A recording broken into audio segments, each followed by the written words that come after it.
What's up, everybody? I am Sydney Mumford, and this is Tiger Faces. We have a well-educated, well-melanated Black queen.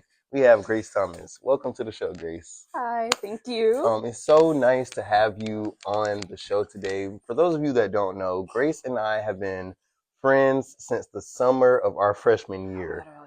As soon as we got on campus, we met up with each other, and we've been inseparable ever since. So it's amazing to have Grace on the show and to continue to see her grow. I'm so proud of her and all of her accomplishments, which we're about to get into right now. Grace is the youngest editor-in-chief of the Tigers World student newspaper, the youngest vice president of the Tiger Ambassadors, the president of the National Association of Black Journalists, NABJ, the University Affairs Chair for the Campus Media Organization, CMO, Certified Members Only, award-winning journalist, and the first JMC student to conduct a sit-down interview with Dr. Jermaine Worrell, our 15th president. Grace, it's like, what don't you do? It's a long list. It's funny because I forget how much is there until other people say it. Because it's just like, oh, that's a lot.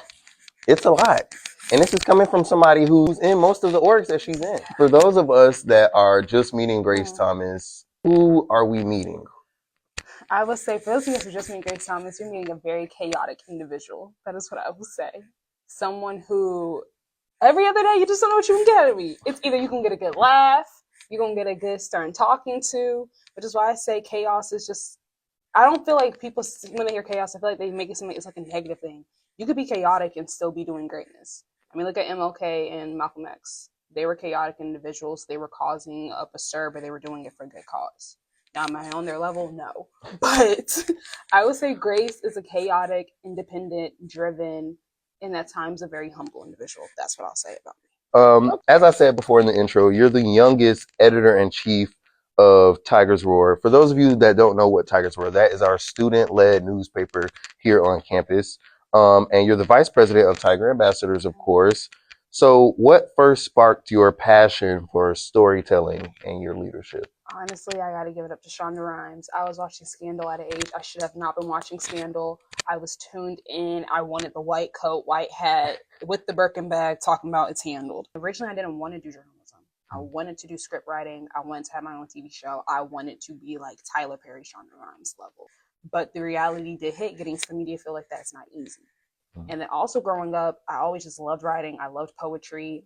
But when I started seeing like a lot of things that were going on in our political standpoint and hearing a lot of people hopping on social media, spreading their opinions, not facts, I realized we need someone more like me within the media field. Someone who can relate to what our nation is going through. And I came to a MIDA student today, and it was so funny because originally my major was political science with a minor in mass communications. I had one conversation with Dean Marshall and Dr. Trammell, and that changed completely. Being the youngest of across so many different platforms and breaking barriers through not only leading student media, but representing the university nationally. How did you build the confidence to lead in spaces where you're often the youngest person to do something? I would say surround yourself with people who won't little girl you. Because even now going to certain spaces, I do get the little girl syndrome very quickly because they're like, oh, she's a child. I don't have to respect her. But if you place yourself with people outside of that, like in just little things with organizations or family and friends who don't treat you that way, it helps you build up that confidence. Even though I go into rooms and like that confidence might be like starting to dwindle a little bit because I'm starting to get that syndrome, I would just say, you know what? I earned my seat at the table. I fought for my seat at the table. You're not going to push me out of it. I have a right to be here just as much as you do. I relate to that because oftentimes I'm the youngest person in almost every space that I go into. I'm the youngest person in there. And I think the most important part about being the youngest person is not showing up as the youngest person.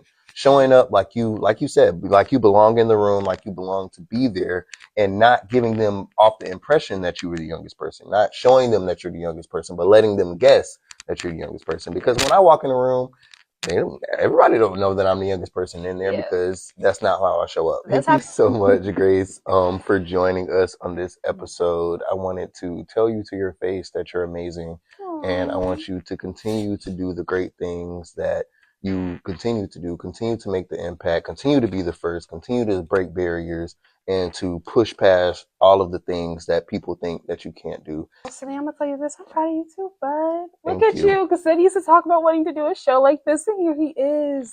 But literally, this is why I go back to have friends who boost up your confidence. Because Sid boosts up mine. And I try my best to boost up his. This is Tiger Faces. I'm Sydney Montfort. Thank you for joining on another episode. We'll see you next time.